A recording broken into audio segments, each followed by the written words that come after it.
Hello and welcome to another episode of the Anime Lounge podcast. I'm your host Lance here with my other host Matt.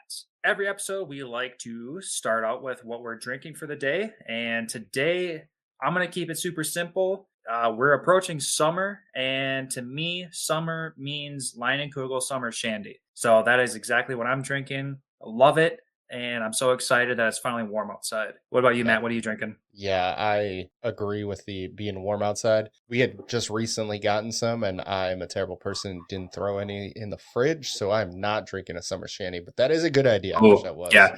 Summer Shandy needs to be cold. That's not a warm drink to be No, consumed. no, it's not. But I am drinking the regular beer for our show, which is a spotted cow. And then I am kind of celebrating. And so I am going to be drinking the rest of the Willet's bourbon that we have because one, it's delicious. Two, I wanted to finish it off. And it's a little bit extra because I finished college. So I'm very happy about that. Yeah, it's been a couple years in the making. You've been going full-time student, full-time actual job, Yep. and you can finally. Actually, we were talking before we even started podcasting. You said today was the day you actually submitted your final assignment, and Yep. you're officially done.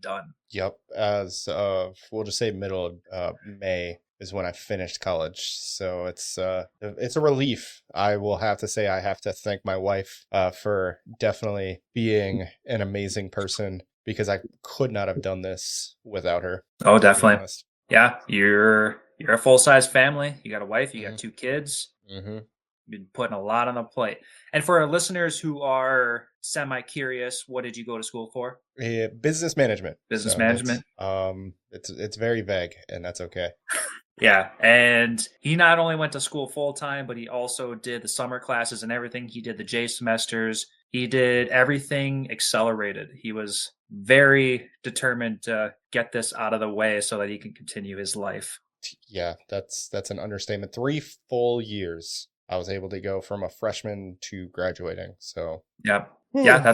that's quite a feat. For our listeners, I went to college for a couple years. I also attempted to do the nonstop route, and with how busy my work was, I just couldn't do it. I Yeah. decided that where I am in my job, I would have. I was going for accounting, and the job I'm at, the money I make, the insurance I have, and I also wanted to make sure I stayed local. I did the math, and I was in a better position where I am now versus trying to wiggle my way into some accountant position somewhere in the Green Bay area after a 4 year degree, which is pretty minimal compared to what you could be doing. So, Yep. enough about me. That's I did the college route. It was great, but I'm glad I didn't.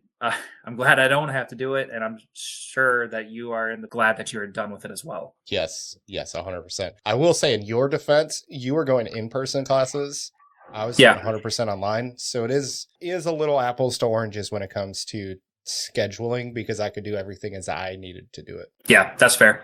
It's a very good thing that college today you could do everything virtually because we're busy people, especially you as a family. Yep. So things are crazy. Yeah, absolutely. But con pie to me, I'll say that's. But let's get into our actual episode and have some fun with this because it's an interesting one. Yes, very much so. Lance, you want to let everybody know what we're going to be covering today? So today we are going to be covering season 1 of Ragna Crimson, and I'm pulling this synopsis straight from Google, and the Google AI overview says Ragna Crimson follows Ragna, a dragon hunter, and Crimson, a mysterious figure, as they fight to destroy the dragon monarchs and rid the world of dragons. Ragna joins forces with Crimson after having a prophetic dream revealing a future where Leo, a powerful dragon hunter, dies. Together, they embark on a journey to exterminate the dragon race, facing formidable adversaries and uncovering a dark history that binds their fates. And that's what Google says. Sure.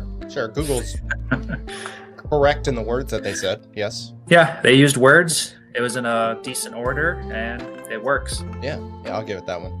Absolutely. Today, we are going to be doing things a little bit differently, where Matt is going to be doing Lance's lessons, and I will be doing Matt's manga mentions. But to start things off, Matt, what is our Japanese word of the day?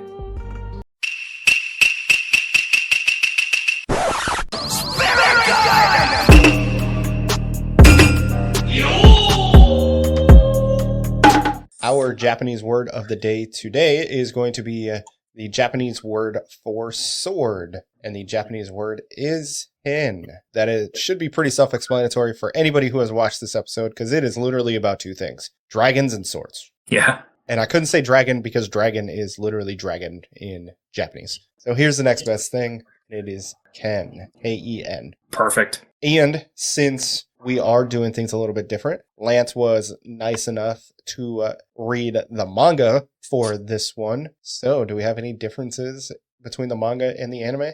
NANI?!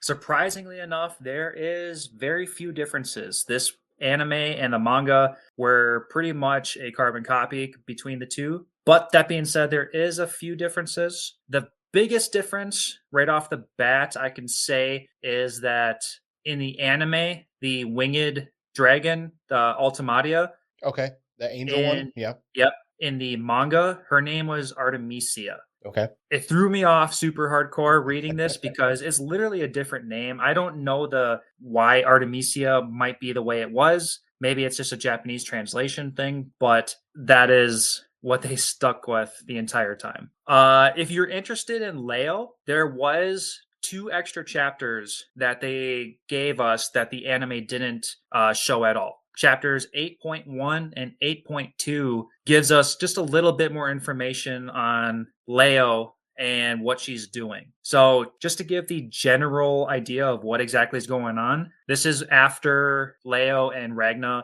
part ways and he joins Crimson and Leo's left behind. Leo kind of goes into like a semi-coma.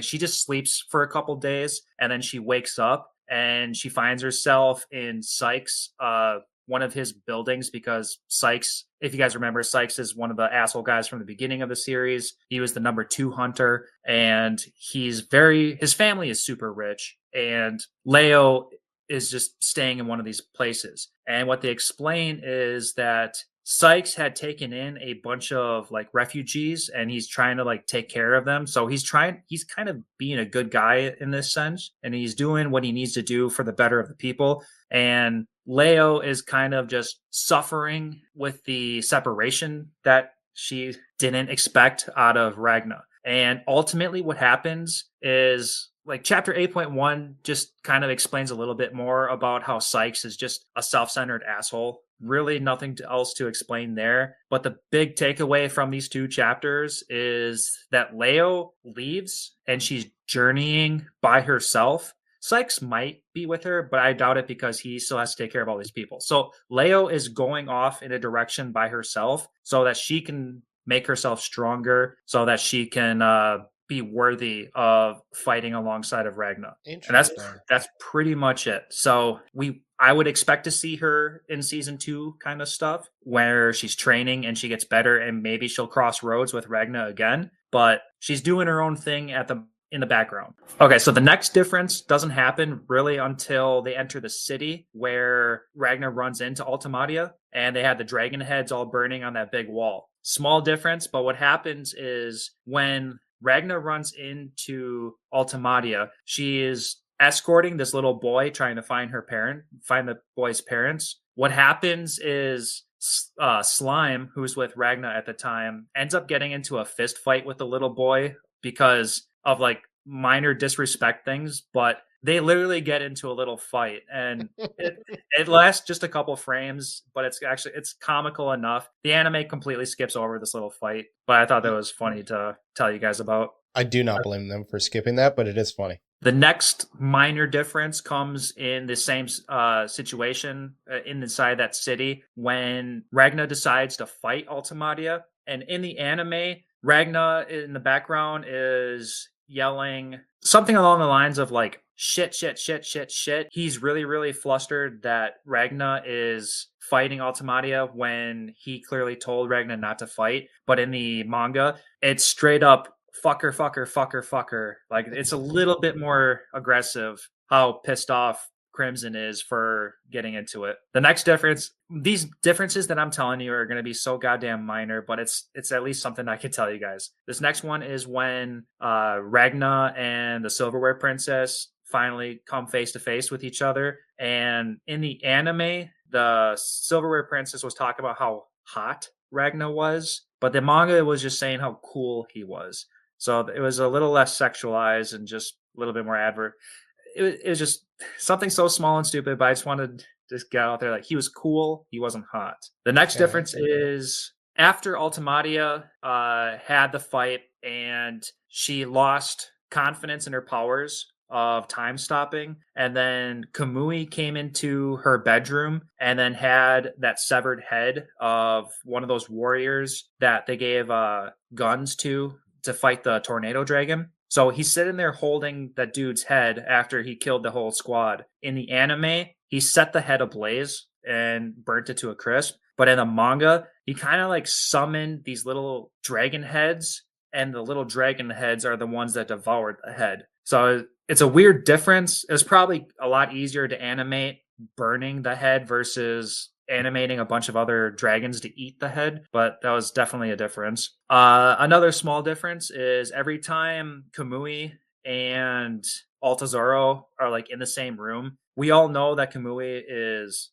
like an aggressive asshole, but the manga takes the words he uses just a little bit more aggressively. These are not nice words, but he does call him like a fag and a drag queen, and he is very derogatory towards the way he looks. So Do you want just to remind our viewers kind of what's which character? Altazoro. Yeah. All right, so Altazoro is the dragon that had really long black hair. He had a little bit of a feminine side to him, but his characteristics were that he basically could make chemicals that could alter physical attributes, like make individuals stronger, or he could manipulate them and turn like humans into basically zombies. That's basically the only way I can describe Altazoro. He was a pretty important boss in the series. The next difference is going to be a little bit of wordplay. The anime says that the princess is going to join the Solaris and the Dragon Scourge, but the manga says that she's going to join the Sun Cult and become the Dragon Slain Monk. So I just thought that was just an interesting difference in titles, but interesting enough to share. Mm-hmm. And then, surprisingly enough, smack dab in the middle of the series, the next difference is when Ragna is fighting Terra Textra, and Ragna is kind of on the ground. Like, this is the first half of the battle. He's on the ground, he's kind of passed out, and then Slime is sitting there yelling at him to wake up, and then he eventually wakes up and continues the fight. But in the manga, Slime isn't there at all telling him to wake up. He just kind of comes to just kind of randomly. And surprisingly enough, that is really the only differences that the anime and the manga have, other than literally every signature move that gets blasted out. Like Ragna always yells out like some Dragon Slayer flash move or something like that. Every single time they yelled out a signature move, the manga and the anime had different names for them. That's interesting. Yeah, they're all different names. Every single name was different. But yeah, that's it. That's really all the differences. That's all I could try to pull from the manga and the anime. Everything was so super minute and nitpicky that I tried to come here with stuff to say other than it being just there's really nothing. Okay. Well, I do appreciate it. I do have a question. Yep. So there were some episodes that were kind of confusing because it felt like we were skipping backwards. Does that happen in the manga as well? Yes. Yeah. Oh. So those moments that were like you were in present time watching the anime, and then all of a sudden you go backwards in time, and then Ragna is in front of the 10 seats, and that's when Ragna was given the dragon blood. Every time they did that, it was literally out of nowhere, and you just felt like we just got teleported to a whole different area. So it was really confusing until you had to realize, oh, this is future Ragna's spot, and we just have to put the pieces together. It was just as confusing, if not more, reading the manga. Okay, cool. Because I'd be like, did I miss something? Did I skip something? Nope. It's it would just come back to, and I'm like, oh, yeah. Right. There's like zero warning about this being a whole different time frame and the future Ragna and all that stuff. Yep. Understandable, but it was executed just a little bit weird. I agree. Yep, I agree on that one. So yeah, that was really it. Awesome. Yeah, it was kind of interesting. I think when it comes to Ultimatia's name, I think it's a translation thing. Yeah. Japanese to English translation is Artematia versus, and then they just kind of changed the name to sound better, I guess. Yeah. That's the only thing I can think of anyway. But let's get into actual Ragna Crimson talk. I kind of want to start off with just kind of what you thought of this. I know you had done the short flights on this, which kind of got you into the manga a couple of years ago, right? Yeah, like a solid, maybe 2 years ago at this point. Yeah. Okay. Is when we last covered this. So it's been a minute. So the reread was nice. And honestly, re-listening to my old Short Flight series synopsis of each individual episode was also a very nice reminder about everything. Well, that's definitely a plug. If you haven't watched that, definitely do that. Did you mention how many chapters was... Oh, yeah, good point. So I think season 1 covers the first 56 chapters of the manga. Okay. And I just Googled it. The latest chapter as of mid-May of 2025 seems to be chapter 76, and it is not close. It's not close to its end, according to Google. So it's still ongoing, and it's not done. But from what I think I remember is I think there's been a pause. So we'll have to wait and see what happens next. I know there are a lot of storylines that need to get concluded. So the ultimate ending that needs to happen is the agreement needs to happen. So the way season 1 ends is we have a true goal to kill the dragon god, but the way the season is we're going to hunt down the next dragon bloodline. So they could be as creative with this as they want. They can take this as long as they want because we don't know how many bloodlines there are, and we can just have fun with it from there. Yep. I hope they don't drag it on. This does not need to be like a 500 chapter series. No, definitely not. I think at the pace that they are going with everything, this does seem to be relatively quick. I can't imagine this being a whole additional 24 episodes, whether they want to do season 2 being 12 episodes and like season 3 being another 12, whatever the point is. I think another 24 episodes worth of content is going to complete the story. Interesting. Okay. Yeah, I can see something like that. Maybe 2 seasons, 2 24 episode seasons where it's like you have another bloodline, and then at the last 12 episodes they're going to be, now we got to kill the dragon god and the series is over. Yeah.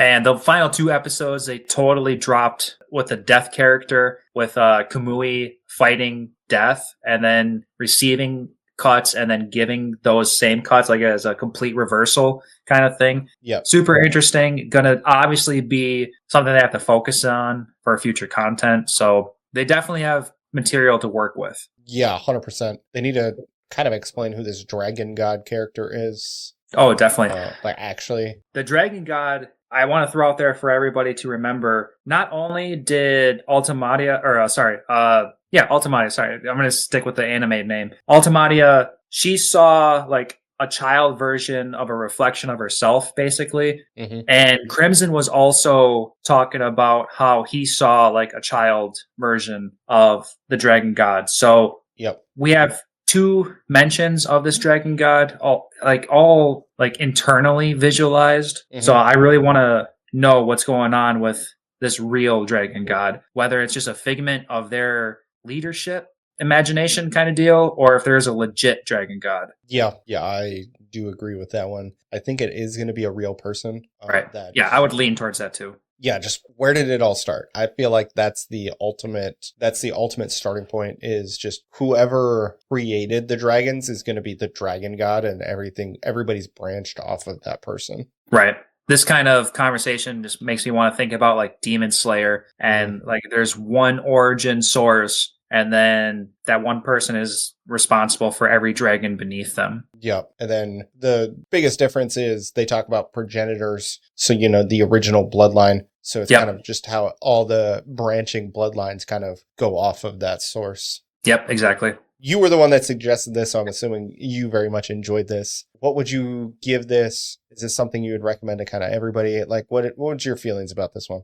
I would say my feelings about this is slightly above average, because if our listeners know me, I love shonen material. So if there's fighting involved, if there's superpowers involved, I'm all in. And seeing an anime that revolves kind of specifically around dragons, like dragons always kind of hold like a power system in most stories, and we get to see a lot of dragons in this, not only like the smaller dragons that we get to fight, but also the top 10 seeds and, a handful of the better seeds on top of that. Like oftentimes we heard like the 13th seed, which was basically described as just a smarter, better dragon. He's better than most dragons, but he's not qualified to be one of the top 10. That's really the best way to describe it. But the point is, we got a lot of action. We got people surpassing their limits. Everybody's doing amazing with all that fun stuff. Everything we like to see in like the original like Dragon Ball universe, everybody's just getting stronger. We're getting new moves, new techniques, and we're just taking down the next big baddie.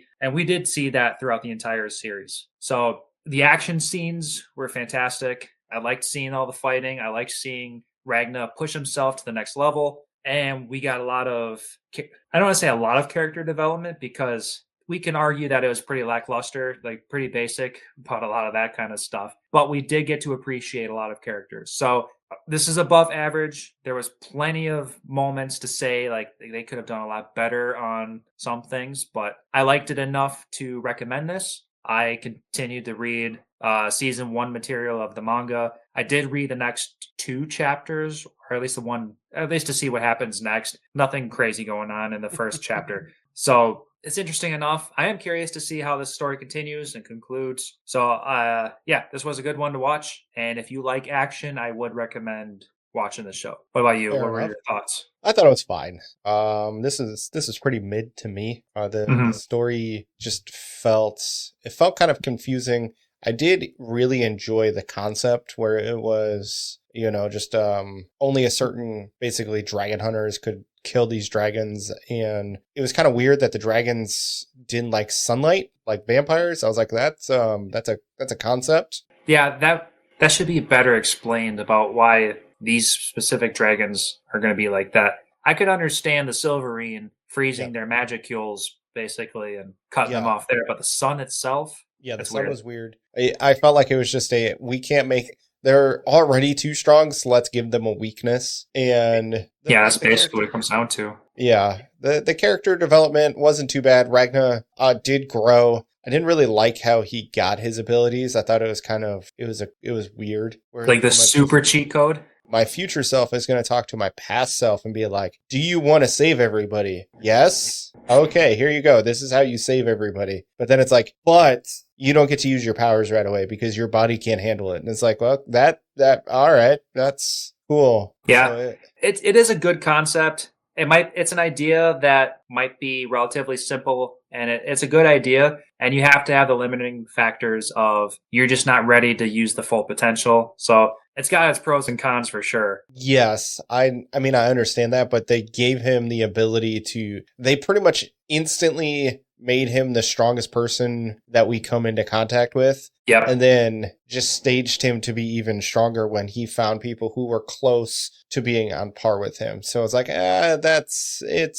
it's fine. I just thought it was weird. And then him being like, I can't tell anybody, but if somebody finds out, then I can tell people about it because they're just not going to understand. It was, like I said, it was weird.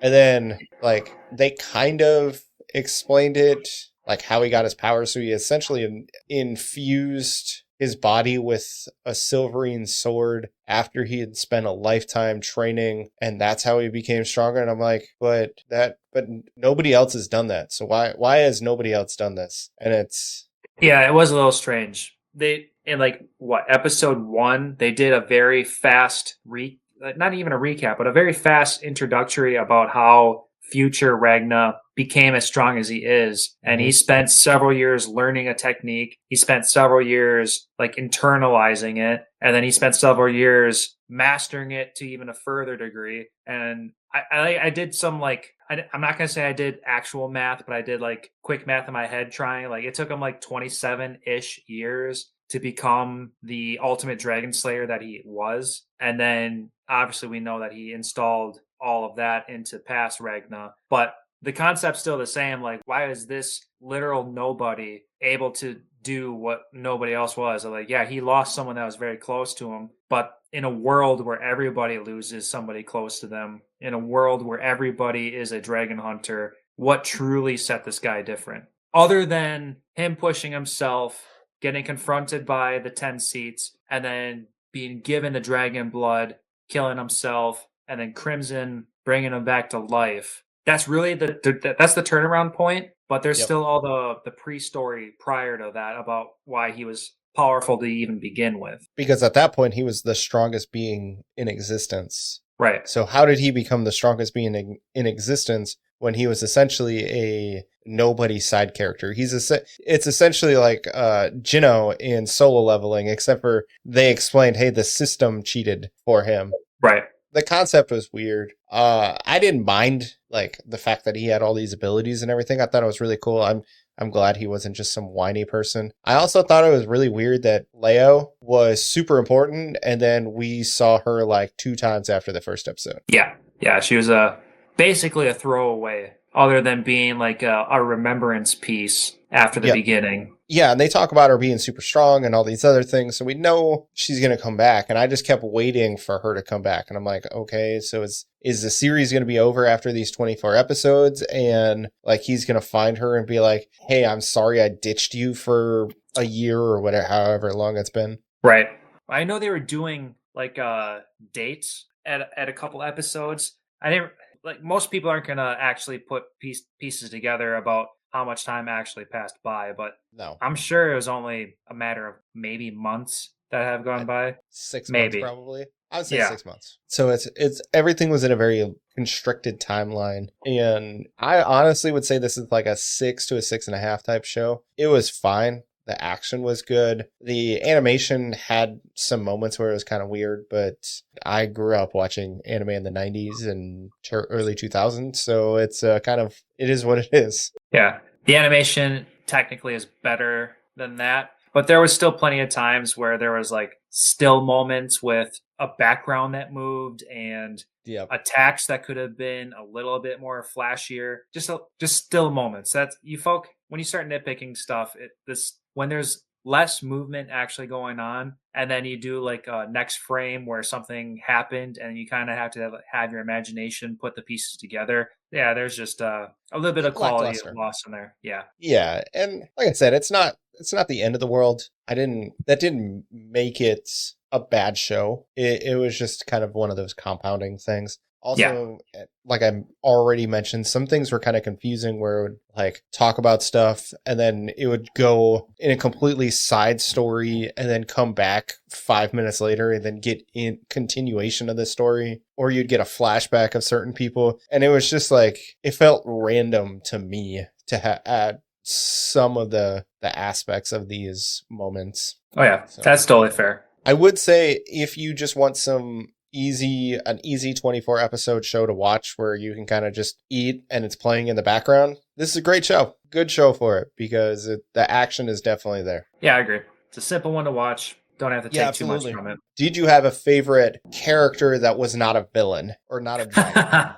Okay, I was gonna say okay. I'll ask Dragon next. Yeah. All right. Well, yeah. Let's separate these two. Yes. Okay, because that disrupts my initial thought. I think I want to go with Slime. Okay. But I want to preface this with I liked back when I was watching this for the short flights. I was watching this in Japanese, obviously. Mm-hmm. I liked Japanese slime versus English slime. Okay. And that's only because I don't know. The slime I read in the manga and the slime that in Japanese, just because I'm not familiar with everything Japanese, it just felt more natural. Slime in English was fine, but I felt like it was just more fun to listen to the Japanese one. Anyway, Slime is good. Slime was a lot of fun. Every time Slime just like randomly ate somebody, and it was like a split second, and he just swallowed like Nephilim like twice. It was always super funny. Just the way Slime acts about being stupid, like insanely stupid, but insanely loyal towards Crimson. Yeah. And there's just simple-minded and really just because he's simple-minded, he's just really funny in a sense like that. And then when he got totally abused by the two dragon twins, That was a very comical moment. So just because of comedy, I'm gonna go with Slime. All right. What about That's you? if I had to go with a favorite character that is not one of the dragons, then I think I'm going to go with, oh man, I'm trying to find him. I do like Slime. Slime was a funny character, but I would not say he was my favorite character. His voice got annoying. Not Yeah, necessarily because of the voice actor, but just because of the way they made his personality. like the slurring kind of thing. Yeah. Yeah, Yeah, they made him stupid, so yeah, it was 100% like that in the manga too. okay. That does make sense. I'm Okay, now that I'm going through the list, I do have a second one, but say who you want to, other than who I'm gonna say next. I cannot find him. It's the guy with the two like two swords. The kid, Yeah. Shin Cutlass. Yes. Shin. Yeah, Shin was a badass. Yes. That's gonna be I'm not finding him on this list, so that's kind of annoying. But yes, he's my favorite. Okay, that's very understandable. Are you on the fandom.com list too? Yeah. Yeah, I'm not seeing him here either. That's really weird, but I'm glad I remembered his name. Yeah, I appreciate it. Yeah, even when I go to male characters, he's not on there. That's only slightly annoying, but it is what it is, I guess. Hmm. So yeah, Shin. I really liked him. He was a lot of fun. He helped push Ragna. I liked his swords. I kind of liked his fighting style. That was a lot of fun. And then, he lost a leg and an arm, and he's still like, I'm going to catch up to you. Yeah, right? That was pretty crazy. Because we know the Starlia or Lise is still alive, that he can get prosthetics that move. So it's kind of a cheat code, but still. Yeah, exactly. Definitely see that coming in the future. I really liked him. I thought he was a fun character. I am interested to know if he can help push Ragna, because that was really the only person that was able to push Ragna in this entire series. Yeah. That's my favorite non-dragon character. Give me your second favorite, and then I'll ask for your favorite dragon character, because you said you had a second that you wanted to talk about. Before I even say that, my only small issue with Shin was his English.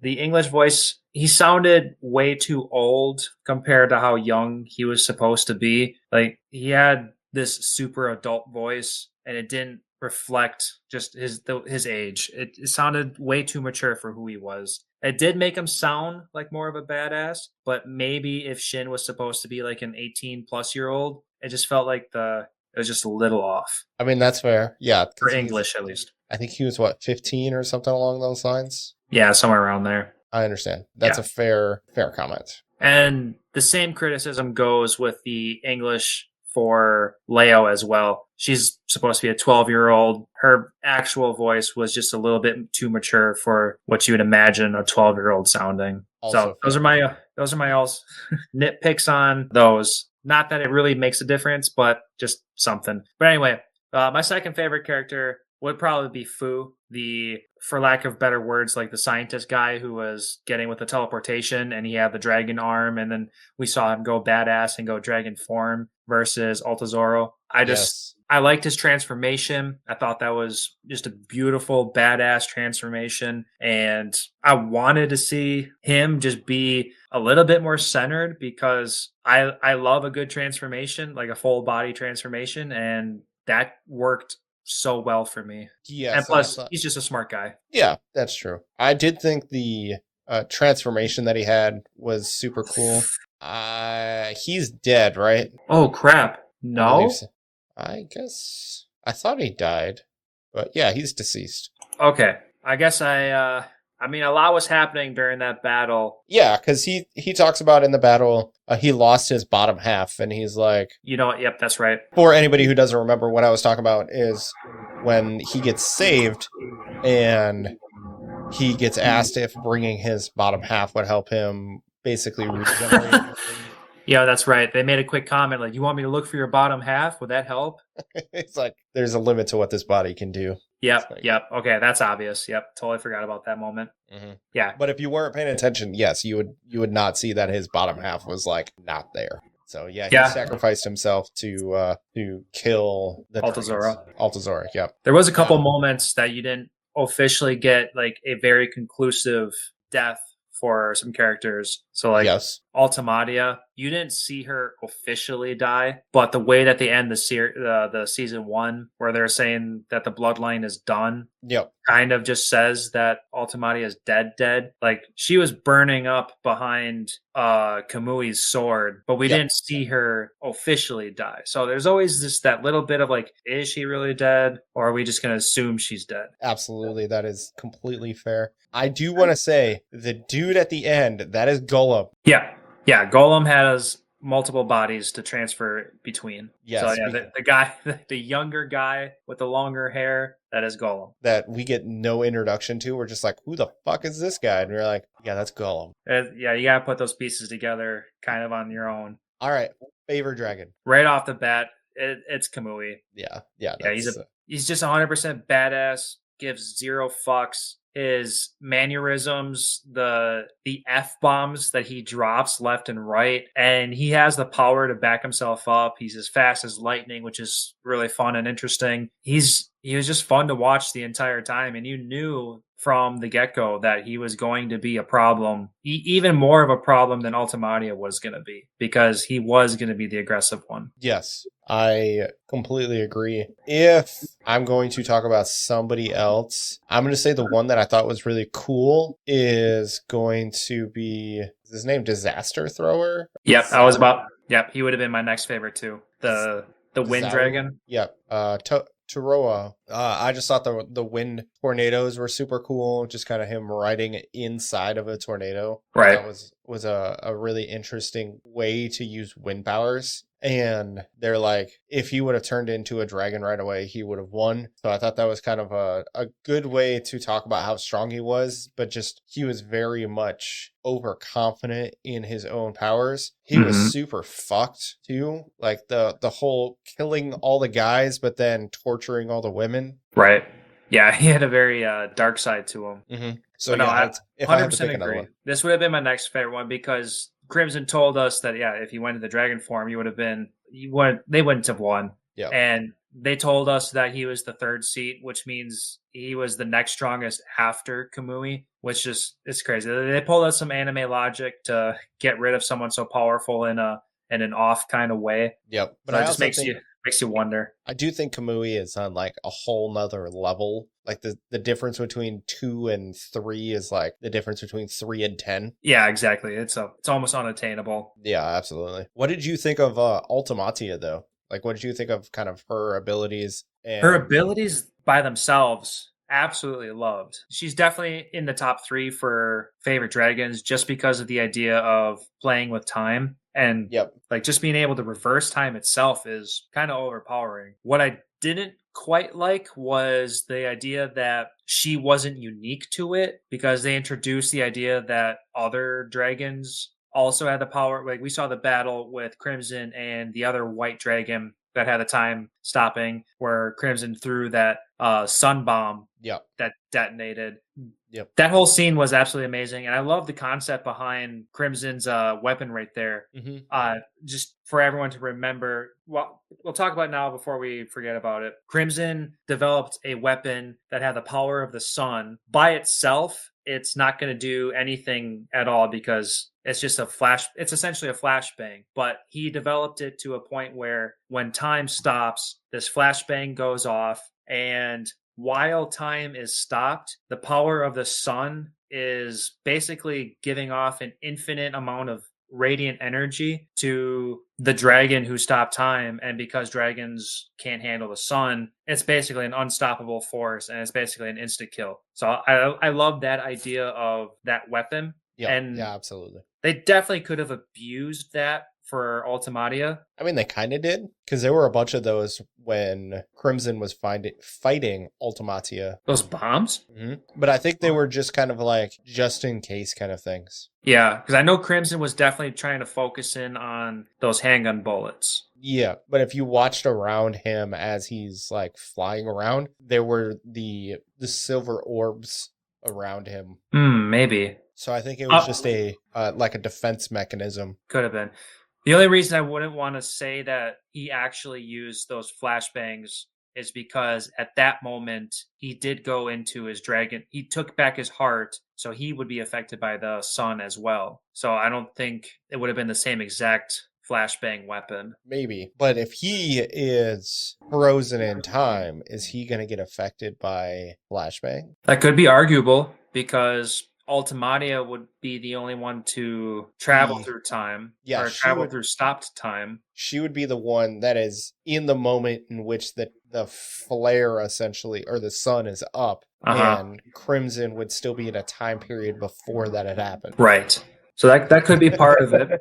So much was going on. I mean, Crimson was also altering that dimension in different ways too. Like this dimension was unbreachable from the outside in because he made another body couldn't enter the dimension. That's why Ultimati had to leave the dimension, because Crimson turned one of the rules into only something along the lines of like only the winged monarchs. Only the winged monarchs could enter this zone. But I'll be honest, I'm not 100% sure if those things that were floating around Crimson were actually the flashbangs. So there's no point in going into more hypothetical stuff. No, that's what I find, because in the end, we can just say anime logic. They're trying to make this scene be fun and explosive and just entertaining in general. Yep. So a lot of stuff can just happen just because. Yeah, this fight was fun. I don't remember us killing all 10 dragons. Do you have any information about that? The only thing, like, we didn't see all 10 of them be dead. I think we saw like 8 out of the 10 be dead, or at least be killed. I remember there was one quick line that they said in the anime that the Silver Princess killed the 9th seat. Okay, sure. So that can explain one of them, but I do not remember how the last one could have been explained to be dead, because in the flashback when Ragna was going to be turned into a dragon, we did see 2 faces that we weren't familiar with. And then obviously one of them would have been the quote unquote 9th seat. But without looking into anything at the moment, I don't remember that one being explained to be dead. Okay. So in the end, if the progenitor is killed, every dragon under that progenitor would also automatically be killed. Maybe if not be killed, at least lose their dragon abilities. But the bloodline's finished, so all 10 of those dragons and every dragon underneath them would also disappear. Okay. We'll just assume they're all dead at this point then. Right. So which is just going to bring us into future content. Ragna's going after the next bloodline. So like dragons themselves are not done. So I can't wait to see what the next bloodline could give us. Yeah, that's crazy. We already have time stoppage dragon. What else are we getting? We're getting like death lightning as another thing. We're gonna get, I don't know, fire magna. I don't know. Yeah, they used a lot of common elements already. So what can we expect next? I mean, they could take a shortcut. They could do a shortcut, and like the next bloodline can only be like 3 dragons big, but they could be 3 really strong dragons. Yeah, like it's so strong that they're like, no, fuck. We don't want weak dragons to be in our bloodline, kind of thing. So exactly. Yeah, I don't know. I'm very curious. I think we're going to get more of their surviving members of the commander troop with the princess. I think is what we're going to get more of with Lise. I do think we're going to get Leo. Yep, definitely need more information from her. At least figuring out what's going on. Yeah, I would like to imagine that now that she's adventuring on her own, she's going to run into the other bloodline. And then that's where the crossroads are going to happen between Ragna and Leo finding each other again. And then they're just going to help each other out. I can't imagine a scenario where they don't accidentally run into each other and have each other's backs and fight for some kind of win. I could see that, especially if she gets super strong. Yeah, she's definitely has to get much stronger. That's kind of the expectation here. Do you think she's stronger than the princess? The princess herself? No.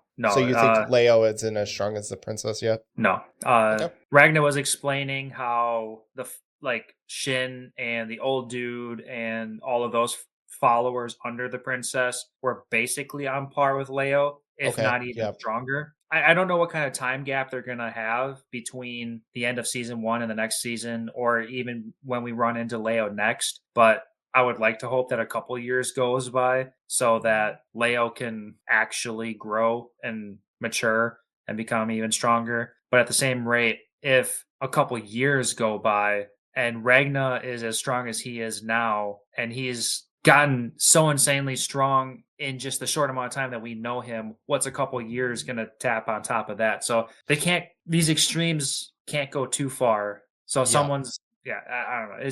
It's a weird concept to play with, but they've got to choose a direction and go with it. That's fair. That's completely fair. And then the next thing that I want to see is more of I think they called it like the 6 fangs and the 2 claws or something like that. Like the descriptions for the swords, because Kamui had like one of the fangs or one of the claws or whatever they called them. I want to see all 8 of those weapons be introduced or at least somehow utilized. Yes, it's so the clawed monarch, it's all essentially her disciples. Okay. That's what I took it as. I could be wrong, but I'm gonna go with no.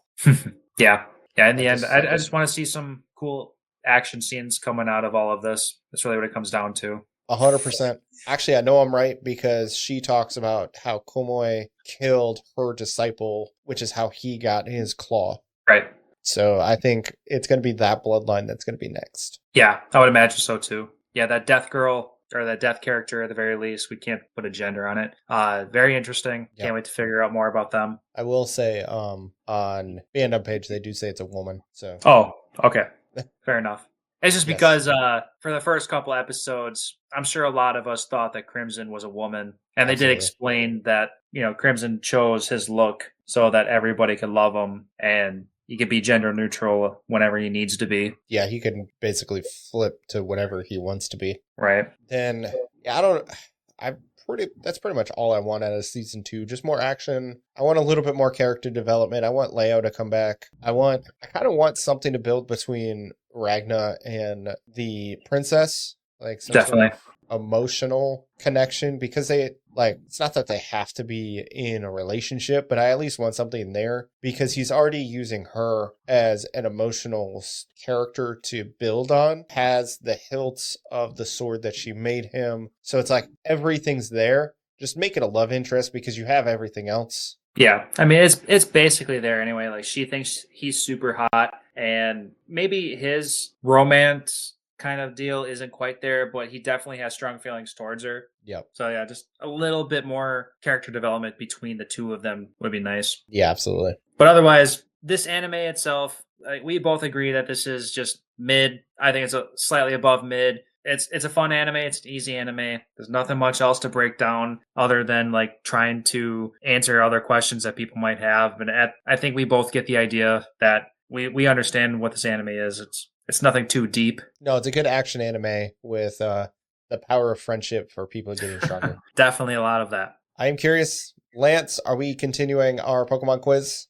Oh yeah, we are. Okay. Well, thank you for anybody who is only interested in Ragna Crimson. I guess we'll see you in 2 weeks for our next episode. But for anybody who wants to stick around for Lance's Pokemon quiz, hopefully you all are doing better than I am, because I am not doing great.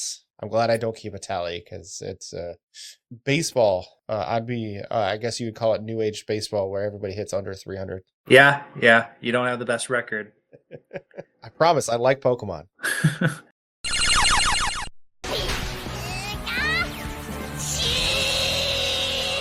Okay, so we are going to jump into Generation 2 questions. Okay. And question 1 is going to be, a new TM was introduced to shake Pokemon out of a tree. What was that move called? Man, I remember that one too. It's like TM9, wasn't it? Oh, you do not have to give me the... No, that's fine. number. I'm just trying to remember. It was like what number was it? Oh, I didn't even look that up. I was just going off of memory, just the name of the TM, the move, the actual move. It was a decent attack move, I will say. I think the attack power might have been a base power of 80. I want to say it was like it wasn't headbutt, but that's what I think of it as. I'm gonna go with headbutt because I'm drawing a blank. Hey, look at that! You got this one correct. What? The move was called headbutt. Interesting. I am very surprised I remember that one. Yep. I Googled it real quick. It was TM02 in Generation 2. Okay. And TM1 in Pokemon Let's Go, Pikachu, and Eevee. 1 is cut. It will always be cut. Well, that's HM. Oh, yeah, TM1. Yeah, okay. Yeah, technical machine. Yeah, the one-time use. And then it turned into not one-time use. Yeah. Okay, so yeah, you talked yourself into being correct on that one. Cool. I'm very surprised. All right, question number 2. The tree Pokemon Sudowoodo. What typing was he? Or it? Was it ground? Final answer? Ground and rock, but I don't know if it was 2. I'm going to go with ground. Ground? Yeah. Okay, you're wrong. Very, very understandable answer. He was strictly just a rock type. Oh, okay. I'm gonna give myself a half a point because I did say it was rock. Yeah, no, that's fair. Ground and rock are very understandable choices for when it comes to that type of a Pokemon, just in general. Yeah. But yeah, he was strictly just a rock type. I am gonna say we made a tree into a rock, so Yeah, very, very confusing Pokemon to fight if you have no idea who that Pokemon actually is. Correct. All right, and question number 3, the evolution question. This one's going to be a little hard. I'm going to say this right up front. Cool. What level does Remoraid evolve into Octillery? Oh, fuck. Yep. 35. 35? That's a decent one because this is basically a half useless Pokemon, and you 100%. did it just for the Pokedex. You're wrong. The answer is 25. Cool. Yeah, this is another one of those where I caught one of each. Yeah, this is such a random ass Pokemon. Mm-hmm. Nobody seriously would have this Pokemon in their party. It's just one of those throwaway Pokemon. Yeah, absolutely. It was Yeah. You got it so that you could evolve it and eat the octopus. Yeah. Remoraid is slightly more important in later generations when it came to Mantime, but as far as Generation 2 goes, essentially useless. Completely useless. All series. Yeah. But all in all, you didn't do too bad today. We'll give you a 1.5 out of 3, so not bad at all. Cool. I appreciate it. 500. Way to go, me. Yeah, hopefully our listeners were able to do a little bit better. And now that Matt's done with college, maybe he can pick up a Pokemon game and we'll see how things can go from there. Yeah, we'll maybe venture down that alley and see how that goes. That's everything we have for this episode of the Anime Lounge podcast. Please make sure to check out the Anime Show on Facebook and Instagram. Check out all the awesome anime content they have on there. Also, please subscribe to us, drop a like, and leave a comment. What did you think of Ragna Crimson Season 1? And finally, please go check out our D&D campaign. It's been a lot of fun. The latest episode is a long one. Like I said, it was a lot of fun. And see how Lantz likes to fuck with us, and we try to get him back. Yeah, for everyone, that's D&D Noobs, where you can find on Spotify and Apple. Awesome. Yes, thank you, Lance. But have a good one, everyone. Later, guys.